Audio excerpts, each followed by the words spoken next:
We're doing 30 pages per assignment. So. Okay, great. 190 you said to teach me? End of, yeah, okay, end of book 6. So it'd be like 193. Is all book 7 today? Is that the idea? That's not. Yeah, it's all of book Oh, okay. 7. Okay, good. 2 pages. Okay, great. Here's a sign up sheet. Just put your name on there. It's 7 of you, I think, or 8 of you. Yeah. Okay, that's cozy. So, yeah, the overarching picture of this book. I mean, what is Plato trying to do here in this unusual dialogue? What did you think when you first started reading it? Confusing, huh? What is going on? Once you kind of get on his wavelength, you see it's actually quite beautiful, and he explains actually his reason for dialogue in book 7, as you saw, of what he calls dialectic. I mean, why is conversation so much better than just a speech or an essay? Yeah, we did pass a while ago. That's wow. Oh, is that what I was like? Yeah, I'm sorry. Great, thanks. Yeah, why conversation instead of a speech? Yeah. Well, I noticed he always makes the other person that he's conversing with come around to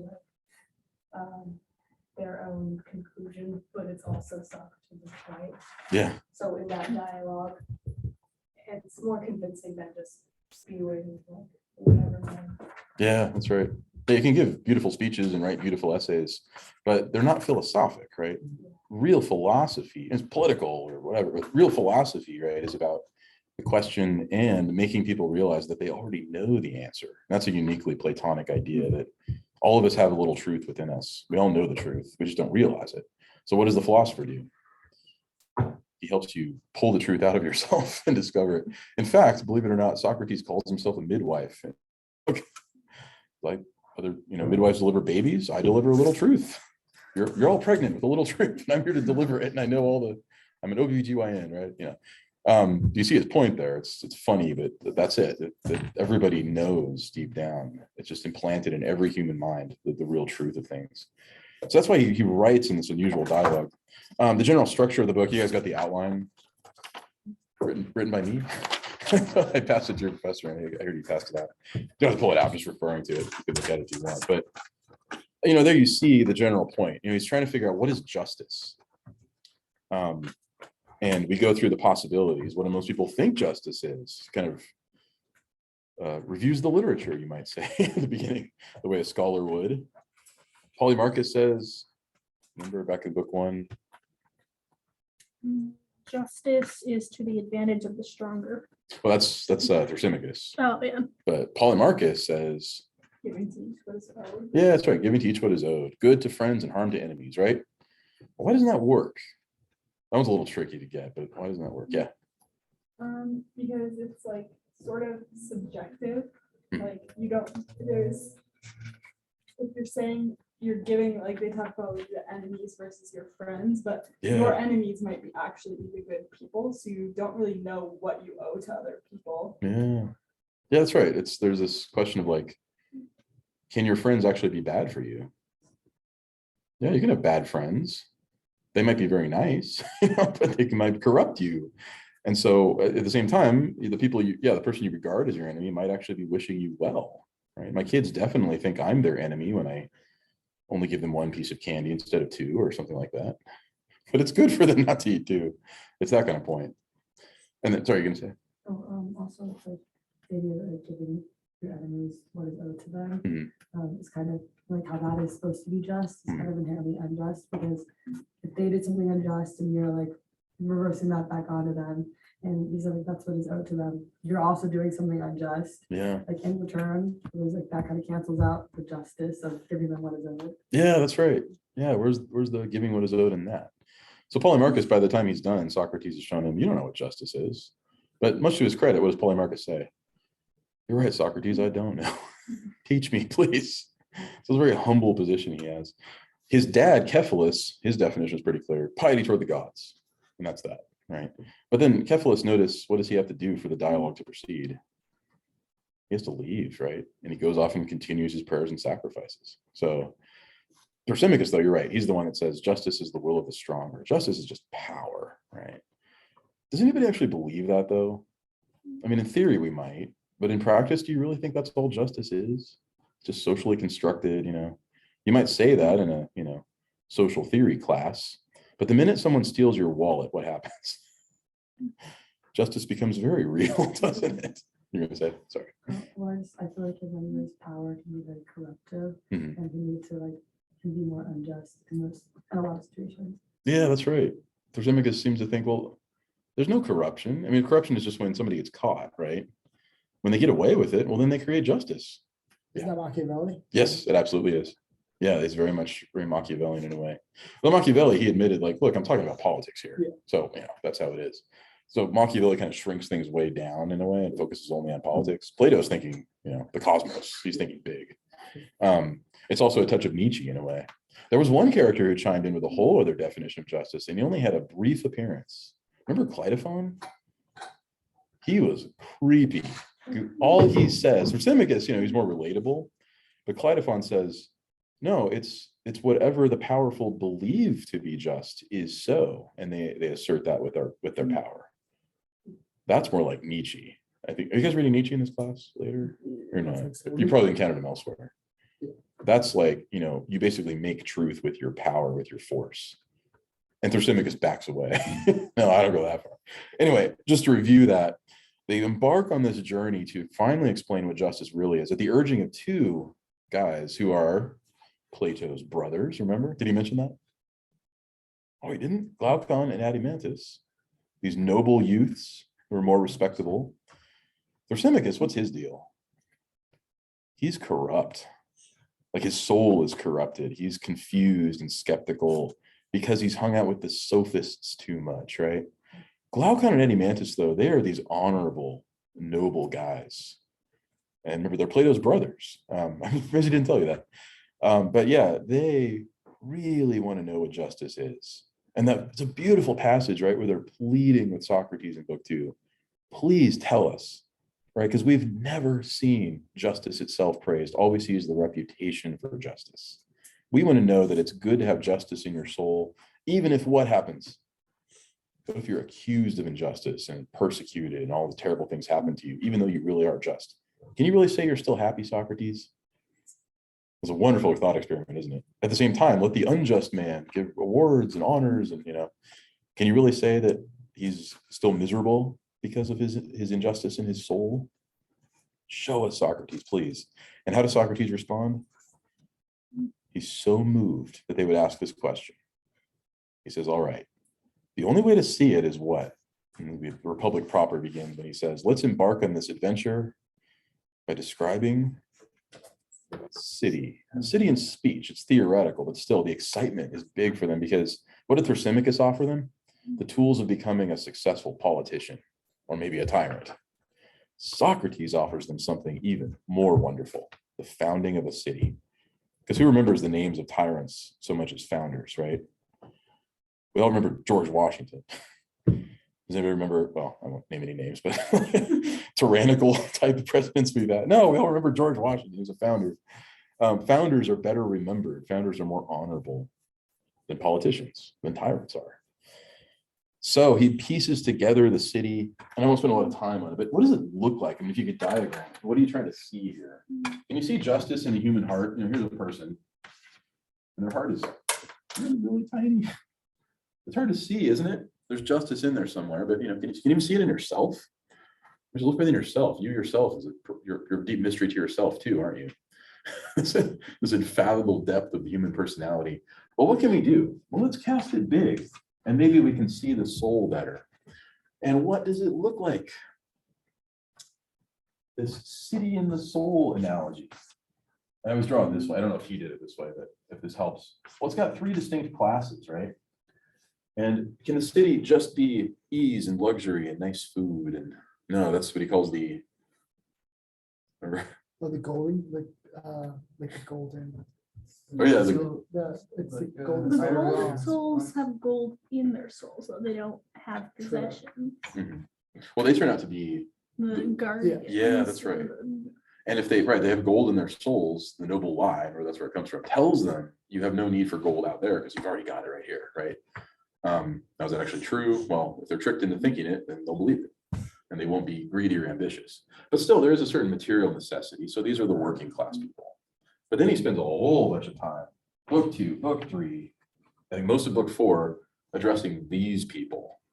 What must they be like? Who are they? So yeah, these are the workers. And they don't provide a lot of luxury because, you know, you don't want just a luxurious city. But yeah, then you got, yeah, what are they called? The auxiliaries, right? Or guardians, either one. And who are they really? Yeah, they're the soldiers. And so Plato just is obsessed with this kind of martial, you know, conditioning of these guys. They need to be these like tough soldiers, and their whole lives are just completely obsessed with the city itself. And that's where, you know, that's where you told them they have gold in their souls. And that's where you know, extensive training, every little detail. And what details does he talk about? Can you let them listen to just any old music? The discussion of music is wonderful, isn't it? Yeah, no, they need to listen to only certain scales in music, the Dorian mode. You know what the Dorian mode is, musicians? Should have brought my saxophone, I'd play it. It's a very dark, warlike kind of mode. It's very minor key. You don't let them listen to like the Lydian or the Mixolydian. Those are too bright and happy. We want serious music, right? Exercise in the gymnasium, all these kinds of things. Book 5 is crazy though. What does book 5 do? What if this city actually existed? Right? Remember Glaucon and Adimantus say, hold on, Socrates, there's one aspect of all of this you haven't described yet. What about families? What about marriage? Socrates, oh boy, here's where it gets tricky. I probably shouldn't tell you. They say, no, tell us, please. He goes, okay. I'm worried about corrupting you guys if I say this. No, come on, tell us. We'll handle it. All right. So he gives you the 3 waves. And what were they? They're pretty wild. We talked a lot about it's like on sexism and like equality for women, just a little bit. Yeah, it's not the equality you usually think of when you talk about women's equality. What was it? So wasn't that the book where like the kids didn't know their parents? Yeah, that was like And the the second women part. were weaker, but they still had to A do role. the same Yeah. roles. Yeah, they would train with the troop. Yeah, they'd be in the military in But they were combat. still, At least we they kept literally arguing said they're they were still weaker. weaker. Yeah, Yeah. they wouldn't carry heavy weapons like shield, sword, like the hoplite, but they still, maybe archery or something to be light infantry. Oh, and then, like there was a line where if women could create life, they're powerful to destroy it. Yeah. So it was like this weird contrast between they're weaker, but they're also like incredibly strong and create life. Yeah. Yeah. There's not the equality we usually talk about. Oh, and then he hated marriage. Yeah, that's right. Yeah. Called it Because- sacrilege or something. Yeah, because marriage creates this, this bond between two people and then a family. That- Yeah, that's right. It kind of disregards, or sorry, what did you say? It can like get in the way of justice. That's right. Yeah. It gets in the way of justice. It doesn't put the city first. Like, they lose love from all justice. Yeah. Doesn't it promote the meddling of the Yeah. Yeah, right, it does. But his thought was, look, if you condition people in the city to only love the city as like their own family, well, problem solved, right? And isn't there always a tension between like what's mine and what's in the public interest? Gone here, right? No problem. So make the family your make the city your whole family.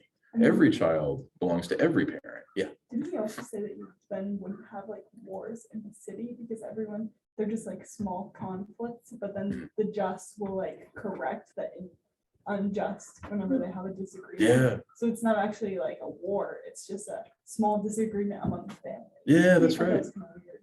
And Yeah, it they overcomes- extended it to the rest of Greece Yeah. too. Yeah. It overcomes factions though, doesn't it? Like factions form because people have narrow ideas of self-interest, my family and my, my clan or whatever. Get rid of that, no problem. Factions are gone. Everybody's the same. Right? So anyway, I'm just reviewing a little bit here, but then you come to what he addresses in book 6. Who's in charge of all this? The smallest class of all. And there's the third wave, the philosopher kings. Drawn from the ranks of the guardians, who seem to have the capacity for it. They're very well trained in music and gymnastic and all these things that attune them to ideas of excellence, right? Then they're ready for philosophy. Now, again, this is made up. It's a Cydian speech. It's just an idea. But what is it telling us? It's showing us the heart, the deep, profound mystery of the human heart. And that's what Plato is trying to reveal. And that's what justice is. Okay, so what's the education of the philosophers? What do you say in book 6? He goes on with it in book 7. He's talking about like the sophists. Yeah. He's like saying like the sophists kind of like frauds because they sort of want to gain money out of it, but like a real philosopher. That's when he did like the analogy of like the sailors Yeah. and like the tiger keepers or whatever. Mhm. He said like basically said like the real philosophers like do it for like the love of like the city and Yeah. like justice, whereas like the sophists have like a different intent. Yeah, that's right. Yeah, the ship of state is a wonderful image, isn't it? Yeah. He has these great parables in the Republic where you have there's a whole bunch of sailors, right? And the old ship owner is kind of old and he doesn't see very well. There's a huge, group of passengers. And what are the sailors doing? They're fighting over who gets to steer the ship. Does any of them have the slightest idea how to get the ship to its destination? No. No. Those are politicians, aren't they? They want power, but they have no idea what to do with it when they get it. Who does? Stargazer, that's the philosopher. He just loves the heavens for their own sake, right? And by the way, he also knows how to get the ship to port and avoid the rocks and avoid the pirates and stuff like that. Yeah. But didn't Socrates say that the philosopher is the one that doesn't want the power? Yeah, that's the Like, problem. isn't that his whole thing? Is that the Yeah. people who should rule don't want to? Yeah. If there was a fight between in a city of good men over who should rule, what would it be about? Not ruling. You take the crown. No, you take the crown. Isn't that great? How do you get the stargazer to run for office? How do you get the philosopher to do politics? It's very hard, right? Scholars don't want to do. I would never want to hold public office. No way, right? So too, I mean, Socrates is exactly the guy we need in charge, and yet he's exactly the guy who doesn't want political power. He hates it. So there you go. So yeah, I'm skimming over book 6 here. Book 6 is quite wonderful. But then book 7, he turns to his other very famous parable. I'm glad you weren't halfway through book 7 because this is such a great image. You didn't talk about the cave, did you? Yes, it's me. Socrates says what? Here's what the education of a philosopher is like. Here's what a liberal education is.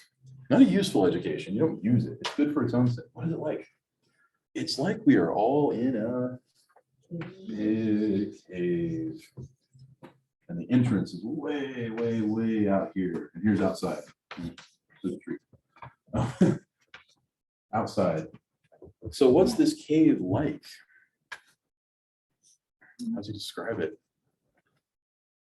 All these people, yeah, living down there. They see the light shines in, but they're not facing the light. So like the shadows of stuff is like passes by, and all they see is like the shadows. So they have a very distorted view of what's real.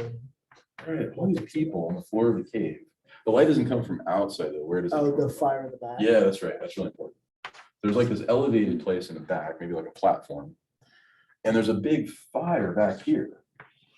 Roaring smoke goes out, right? And it's always burning because in front of the fire, there walk these other guys. And Socrates doesn't really say who they are so much, but you can tell who they are. They're holding up, puppets and shapes. There's a whole bunch of them. The fire does what? Casts shadows on the wall of the cave. And those people on the floor of the cave, what do they think those shadows are? They're real. That's their whole universe. They can't even perceive anything outside of what's right in front of them. Right? It's like people staring at TV for hours. It just becomes all they can think about. So yeah, these shadows are cast onto the wall of the cave. Here's an interesting thing about Greek.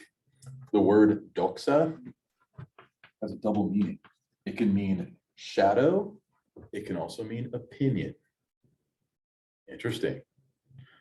Paradoxa is a contradictory opinion. If you say two different things, orthodoxa is to give a consistent opinion. We get the word orthodoxy, orthodox. That's what that word actually means. The Latin word for orthodox is Catholic, small c Catholic. or the Catholic Church, if you remember. But yeah, the word itself is a descriptor. And that's what it means. It's sort of like right opinion or consistent opinion. What could that possibly mean? Well, it makes a little more sense if we consider what happens here. So yeah, all this crowd of people, and all they ever do is sit there and stare at those shadows. Strange people, was it Glaucon, I think, one of them. Socrates says, well, they're like us. For the first place, do you suppose that such men would have seen anything of themselves and one another other than the shadow cast by the fire on the side of the cave facing them? No, it's their whole world. It's their whole life. It's all they care about. And they sit there, and what do? Is they watch the shadows go by, made from these puppets, these cutouts. They go, oh, I knew that one would go before that one. And everyone cheers, like, oh, you're so smart. Like, oh, there's that one again. That's my favorite. Oh, just ridiculous conversation. It doesn't really mean anything. So it is in this cave. But really, they're being manipulated, right? The shadows are just shadows. They're just impressions. Then something amazing happens. And what's funny, did you notice, does Socrates ever explain how this happens? Who's they're dragged out with those they're taken? The second person is. The first person, though, who's the first one to stand up and turn around? It doesn't say. It's not clear how philosophy ever even begins, right? That's what he's describing, or the philosophic journey. He just says, what? Everybody there thinks truth is nothing other than the shadows of official things. They're tied down and their heads are fixed. They can't even turn their heads. So how did anybody ever escape in the first place? Other people, true. Somebody, they go back down there and free them. But the first escapee, who was it? Now consider, I said, what their release and healing from the bonds and folly would be like if someone of this sort were by nature, something of this sort were to happen to them or to one of them. Take a man who is released. By who? He never says. It's passive voice. He's just released. He stands up and suddenly compelled to stand up and turn his neck around and to walk and look up toward the light. And who, moreover, in doing this, is in pain. And because he is dazzled, he's looking at the fire, right? Is unable to make out those things whose shadows he saw before. So yeah, this one guy stands up. And then the most remarkable, even though he's standing, he's so accustomed to looking at the wall. And then he turns around and sees what's been happening his whole life, and he never knew it. Right behind him, there it was. His inclination, though, is to look at the shadows. Fire's still going, right? But then what does he do? His eyes start to switch, and then he sees what? Not shadows, but objects. The puppets that were casting the shadows. Wow, what an experience, right? It's probably slow here, but yeah. Again, though, who's freeing him? Socrates never says, but you can kind of tell who it is, right? Who is it really? I mean, somebody really had to grab his shoulders and like turn him around. Look at the fire, right? Who was that? That's what the philosopher does. That's what the teacher does. So he's got this companion. And he can't even look at him. He doesn't even perceive like another person because, again, he's just inclined to shadows. But yeah, the companion is the teacher, the philosopher. And it's hard to get him to turn around, isn't it? But then he does it. And then he sees the objects instead of the shadows. And if he's compelled to look at the light itself, his eyes would hurt. He's not used to light. He prefers shadows, right? And didn't let him go before he had dragged him out of the light of the sun. Wouldn't he be distressed and annoyed at being so dragged? Oh, another essay, another exam. Why are you doing this? Why are you doing this to us, professor? That's the process of dragging you out of the cave. Liberal arts education. That's what the teacher does. Notice too, the teacher isn't just dropping information on the student. They suffer with the student. They go down into the cave. They live kind of the same life, but then say, I have something to show you outside, up the arduous ascent. Notice he's specific. The student is dragged, right? They don't want to go outside. They prefer their shadows, don't they? So, is any of this sounding familiar? Are most of you freshmen? You're all freshmen? Yeah. You're not. Yeah, it really is what it is to go to a liberal arts college and learn things good for their own sake. Now, there are some difficulties, as we'll see, and there's some dangers. That's one of the most amazing things about Plato is that he insists that there are dangers to education. It's risky business. And you sense it all the time as a teacher, believe me. It can go bad for the student. It can corrupt the student. We'll get back to that. So what happens? They go outside, up this arduous path, out, and then boom, they're out in the sunlight. Brilliant and dazzling, overwhelming for someone who's lived in a cave their whole life, right? So there they are, out in the sun. And what's it like out there? What's it like for the first time being exposed to dangerous and crazy ideas you haven't come across before? Yeah, that's right. Like when you first started reading this book, what did it feel like? That's why I asked you. It's hard to figure out what in the world you're reading, what's going on. Isn't it like being dragged out of a cave? It's nice and comfortable down there, isn't it? Your family's down there, home is down there. Now you're out, exposed in this wild, rugged wilderness, and the sun just overwhelms you. Where does his attention go for the most part? Just like it was in the cave. And he looks at shadows. He prefers the shadow of the tree cast on the ground, the shadow of this, the shadow of that. But then what happens? The teacher, who's always a passive figure in this whole story, isn't he? Like Plato never says who he is until later, but then he sees the sun blazing, shining, overwhelming, and you just can't look straight at it. If you do, you'll hurt your eyes. Then finally, I suppose, he would be able to make out the sun, not its appearance in water or some alien place. I mean, it starts with reflections of the sun, but the sun itself, by itself in its own region, up in the heavens, and see what it's like. Wow. Finally, he realizes something amazing has happened to him as he goes out into the world. Thank you, teacher. Now I know what all those papers and exams were for. Now I know why you assigned all those hard readings. But then the teacher says something absolutely shocking to him at the end. And again, he describes it very passively, but what does he say? Well, what does the student suddenly realize? He thinks back to his life in the cave, and what does he say? Yeah, once he acclimates to being outside, he pities everybody back in the cave. His parents, his friends from high school who didn't go to a liberal arts college, his town, the folks back home. He loves them, but gosh, they're just in the dark. They're ignorant. I've received enlightenment, says the student. This is wonderful, and he pities them, happy for this change. Because what are they? They're prisoners of the polis. They're stuck in the city, and that's what this really is. The cave is the city, the polis. Philosophy doesn't hate the polis, isn't trying to destroy it, but it does try to liberate from the polis, at least one person at a time. So what happens when he goes back into the cave? It's just overwhelmingly dark, even though he lived there his whole life, right? What would happen if he went back down and said, hey, everybody, guess what's outside? Tries to get him off the ground. I'm going to liberate you all. What would they do? They don't want to leave. Yeah, they don't want to leave.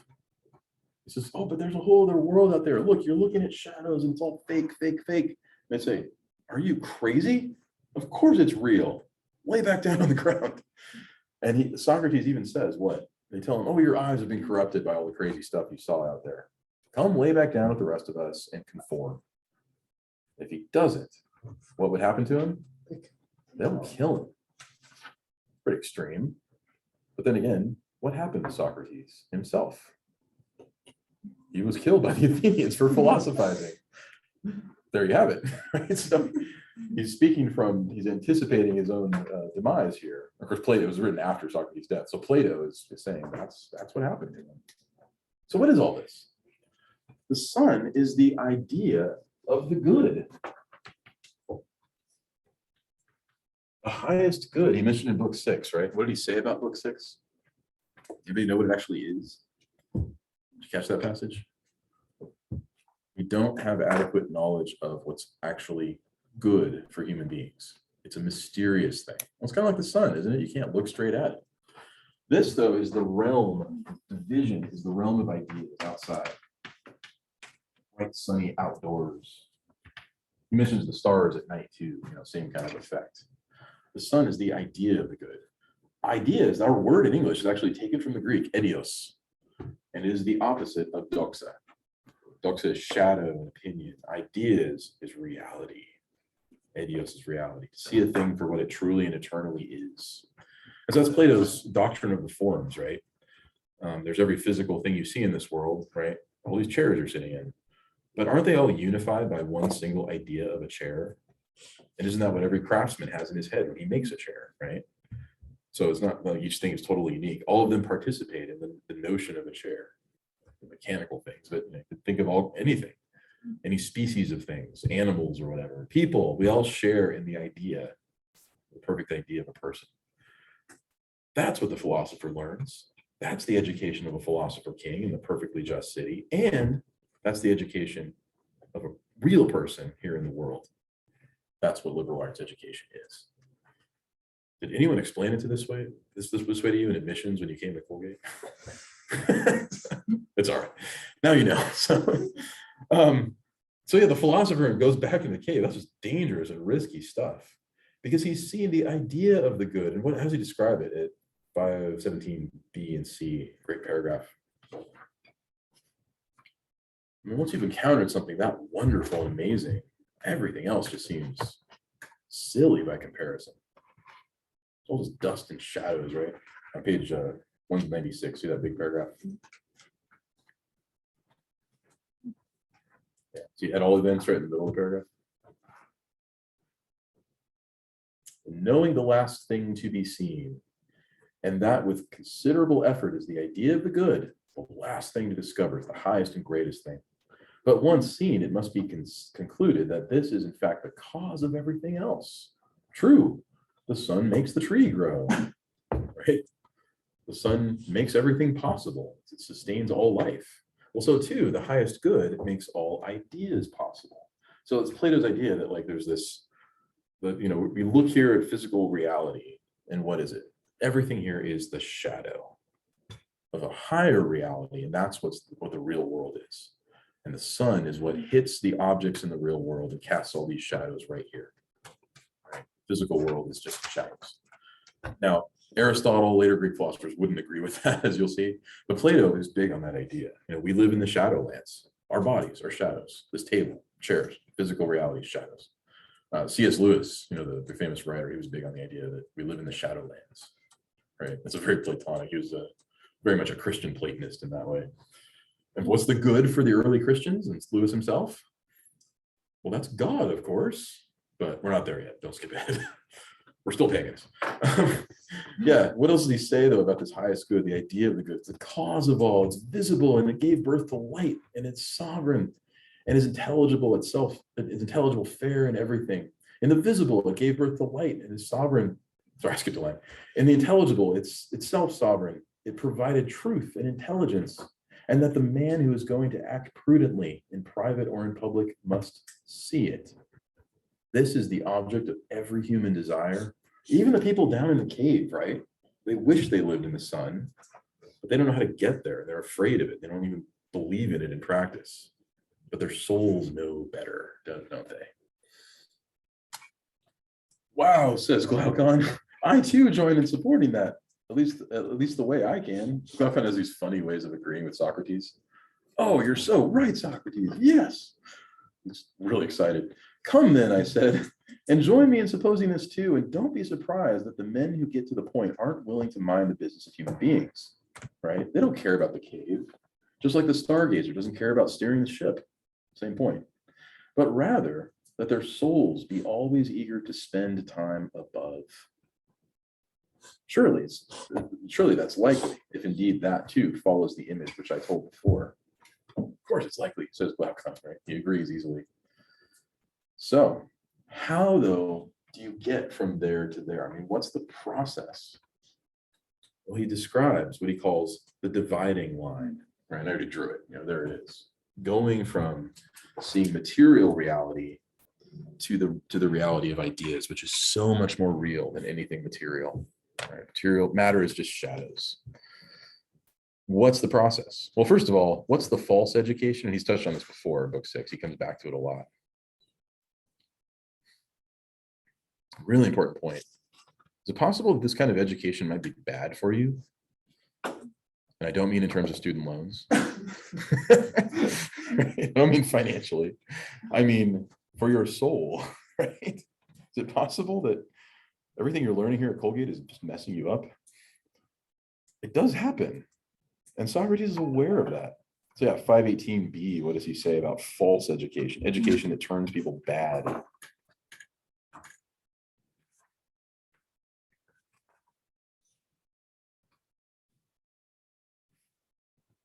It's very likely that people will get up off the floor of the cave, sure, but will they always leave the cave? Yeah, just like a really bad type of knowledge, or I guess a corrupt version of knowledge. It's like when somebody's teaching you with like the intent to like show you something that you don't already know at all. Yeah. But really, like you talked about this earlier, but like a philosopher, like a really good teacher should just be like pulling out of you what you already know. Yeah. And like making you think about what you already know deep down to be true. Yeah. And he's talking about how like kind of a corrupt or like unjust or a bad education, a dangerous education would be doing the opposite of that. They're just trying to teach you things that like I'm convinced you don't know what I'm talking about. Yeah, that's right. I had a colleague years ago who would say, my goal is to have all my students have a paradigm shift. Take everything you think you know about life and throw it out. I'm going to give you the answer. That's crazy, right? Why would you ever, that's exactly it. Any teacher who says like, you don't know anything, right? Good teaching is a matter of taking what students already know, even if it's just a little bit, and building on it, trying to grow it, right? And sometimes that means in what you assign them, but other times it means appeals to their life experience. That's the wonderful thing about so much of this philosophy. It's very much about common experience across centuries. Also too, I mean, is it possible that someone, again, can be liberated from the floor of the cave, but like we said, they never leave? Or maybe they do, but they don't like it outside. It's too bright out there, so they come back in. But they love the idea of discovering that everything is shadows. Oh boy, they say, guess what I'm going to do? Who's that person? Isn't that Politicians. exactly? Yes. Isn't that Thrasymachus? Isn't that the student of the sophists? They are taught power, speech is everything, manipulation is everything. That's all it is. It's just shadows. There's no way out of that cave. Or maybe there's a way out, but you never want to go out there. Learn to manipulate. So who did the corrupted students often become? You're right, the politicians, and that's who the puppet masters are. Master of puppets, like the Metallica song, right? No, just kidding. Yeah, sorry. You're No, gonna I was gonna ask, like, so it's like people who see the light but don't want to use it for the right reasons, they become the puppet Yeah. master. Yeah, exactly. So what's happened there? I mean, someone tried to get them to philosophize, but it went bad. It didn't turn out well for them, and they ended up just corrupted and powerful politicians, but still their souls are rotten. Would have been better if they just stayed on the floor, right? It's not bad that most people stay down there. That's what most people need. They need their shadows, and that's fine. Don't try to liberate everybody. Don't liberate indiscriminately. What it really takes is what? The turning of the soul, the arduous ascent out of the cave, right? Isn't there sort of here's a wonderful description. This is exactly what teaching is. 518d. It's in the middle of page 197. Yeah, when someone else want to read, I keep taking the lines, but yeah, there would therefore. There would therefore, I said, be a part of this turning around, concerned with the way in which this power can most easily and efficiently be turned around, not an art of producing sight in it. Rather, this art takes as given that sight is there, but not rightly turned, nor looking at what it ought to look at, and accomplishes its object. Yeah, what did you say there? There's an art to turning around, just like teaching. Plus, do you give the student sight? No, the student already has sight, right? They have the capacity for this. All you do is guide them to the light. That's all the teacher really does. That's a beautiful paragraph, isn't it? It's exactly what teaching is, if it goes well. Can it go bad? Yeah. Maybe they never do turn to the light. Maybe they just learn to manipulate the shadows and they become powerful, right? But really they become corrupt. He says, However, to the bottom page, if this part of such a nature were trimmed in earliest childhood and its ties of kinship were cut off like leaden weights, which eating at such pleasures, as well as their refinements naturally attach to the soul and turn its vision downward. If I say it were rid of them and turned around toward the true things, this same part of the same human being would also see them most sharply, just as it does those things toward which it is now turned. So what has he just said there? It's the noblest natures that are often the most corrupt, right? Or the bigger they are, the harder they fall, you might say. So too in philosophy. It's like the dashing, talented, eloquent young man that he's thinking of. It's like Glaucon and Edemantus. They're the ones who are most prone to being corrupted, specifically because they have so much privilege and advantage in life. How does the philosopher prevent that from happening? So he points out again, why the philosopher wants nothing to do with politics. It's just run by these manipulators. How do you get the guys out of there who are running the puppet show? Not because you want to liberate everybody, because the good people want to take over the puppet show. What's he really getting at here? We said it a minute ago. How do you get the philosophic natures to run for office? How do you get the stargazer, right, to put himself forward as the guy who should steer the ship? The philosophers want to do that? No. They just want to live private life. Still, though, is there some way you could found a city that would invite those kinds of souls into public office and make it easier for them and recognize them when they appear? Did that work for Socrates? He was killed, right? But then again, Athens was what kind of regime? A democracy, right? Really what he's asking for here is a republic. And that's one of the key ideas behind a classical republic, is that it invites the philosophers to govern. Not necessarily as philosopher kings, that's in the City and Speech, right? He's kind of left that behind at this point. You can tell he's coming back down to the real world here. But at least those who have had a philosophic education. And what do they want more than anything? Just to go back to their books. But what does the city ask of them? They put their books down and they get into politics, messy and ugly as it is. But don't worry, because this is a regime designed to invite you, the philosophic spirit, to govern. What kind of city is that? Where do you get a republic like that? It's hard, isn't it? But then again, we're founders, says Socrates. How could we design our city so that these kinds of people would govern? Our job as founders, I said, is to compel the best natures to go to the study which we were saying before is the greatest, and to see the good, and to go up that ascent. And when they have gone up and seen sufficiently, not to permit them what is now permitted. What's that? And here's the shocker. What must they do? Philosopher just wants to live out in the sunshine, doesn't he? You don't want to go back down there. No way. They'll kill him down there. Well, if a city is well designed, what will they do? They'll go back. What? Why would they do that? What, says Glaucon? Yeah, no, they want to remain there, but they want to go back down among the they should go back down among the prisoners and share the labors and honors, whether they be slighter or more serious. And Glaucon is shocked. He says, what? Are we to do them an injustice? Wouldn't it be unjust to make a philosopher go back down into the city? Why would they ever do that? Incidentally, what was the very first line of the Republic? Yes, you got it. Good. I went down to the Piraeus, Socrates said. That's exactly what he did. He didn't do it as a politician, remember, and that's probably what got Socrates killed. But if he'd been a little more smooth, if he'd been a little more willing to adopt the ways of the sophists, right? Didn't he say that to Thrasymachus? Don't make a quarrel with Thrasymachus and I, now that we've become friends, although we were never enemies. Isn't that a wonderful line? Did you catch that? There it is. What we need is a combination of Socrates and Thrasymachus. Thrasymachus knows the ways of the city. He knows rhetoric. He knows manipulation and shadows.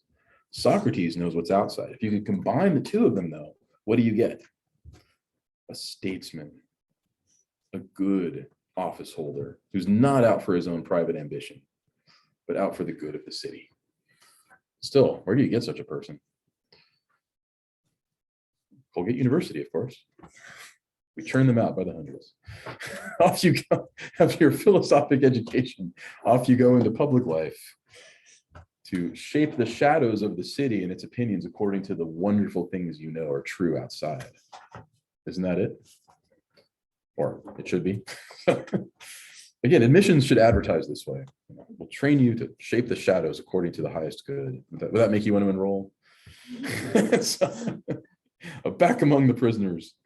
My friend, Socrates says, you have again forgotten that it is not the concern of law that any one class or city fare exceptionally well, but it contrives to bring this about in the city as a whole, harmonizing the citizens by persuasion and compulsion, right? So that's it. He's out, he gets his liberal education, 4 years of college, right? He comes back down and he takes control of the shadows. Of course, there's a tricky part there that Socrates leaves out. How do you kick out the existing puppet masters, the politicians? Yeah. To do like something revolutionary. Maybe, yeah. But is, then, I don't know if that's like just. Yeah. It depends how bad they are. I mean, are they really such scoundrels that they won't let you, throw a few shadows on the wall yourself? Could you persuade them? Even though they can't get a full philosophic education, could you at least persuade them to not be so awful and manipulative and obsessed with their own power and gain? Maybe. I don't know. Tell me if you see it. I don't think he goes into that at all, what the relationship is with the existing puppet masters. But the hope is, right, this. Here he gives a speech, right? If you were to give a speech to the liberally educated student, right? Here you are, senior year, right? About to graduate. But you have begotten for yourselves and for the rest of the city, to the top of page 199, leaders and kings in hives. You have been better and more perfectly educated and are more able to participate in both lives. Both lives, the life of the city and the life of philosophy. So you must go down, like Socrates said in the first line, each in his turn into the common dwelling of the others and get habituated along with them to seeing the dark things, the shadows. Once you get habituated to it and acclimate yourself, you will see 10,000 times better than the men there because of the good things you know. And you will be the one to take over public opinion. You will become the philosophic politician. Right? Once you've been outside, though, anybody actually want to do that? It's a hard sell, isn't it? So, will he obey? Glaucon says, I don't know. Do you suppose our pupils will disobey us when they hear this? What does Glaucon say? Well, Yes. will they obey it? Or will they disobey? He says, right in the middle of 199. Impossible, meaning yes, they'll obey. That's right. Why? What is it in the liberally educated student who's received philosophy, all of its wonder and beauty? What would compel them to get into politics? Yeah. Well, they have like that sense of good. Yeah. And he kind of talks about it, which I mean, this is a book that we read earlier, where it's like after they've seen it, they have to be just. And after they've seen true good, they feel like compelled to be. Yeah. To like reenact that. That's right. Yeah. So it's really their sense of the highest good and the way that it illuminates justice that compels the student to go back down. Right. And be a little manipulative. Use a few noble lies. Isn't that all political opinion is? Either it's a nasty lie or it's a noble lie, but it's all lies. It's all stuff that has little to do with what's ultimately good for human beings, according to Plato anyway. So they'll obey and down they'll go into the cave. They have to overcome their desire to rule, right? They don't crave power, they crave justice. But they realize that in order to achieve justice, they have to get power. Am I going over? I'm sorry. Yeah. Oh, I got my classes time mixed up. Okay. My apologies. Yeah, that clock is wrong. Oh, it is. Okay. I could just keep going, but pause there. Let's get, I got us a little behind, mostly because I reviewed a bunch for my own sake. But let's, Monday, yeah, talk about the rest of book 7 and then look at book 8. And there he starts his true political philosophy of the regimes. He'll talk about timocracy and aristocracy, and he'll descend down to book 9 to tyranny, and it's terrifying. Great stuff. So, thanks so much. I'll see you guys on Monday. I'm so glad to be here. This is so much fun. Yeah, thanks so And much. yeah, read book 8. I'll see you then. Appreciate it. Yeah. Thank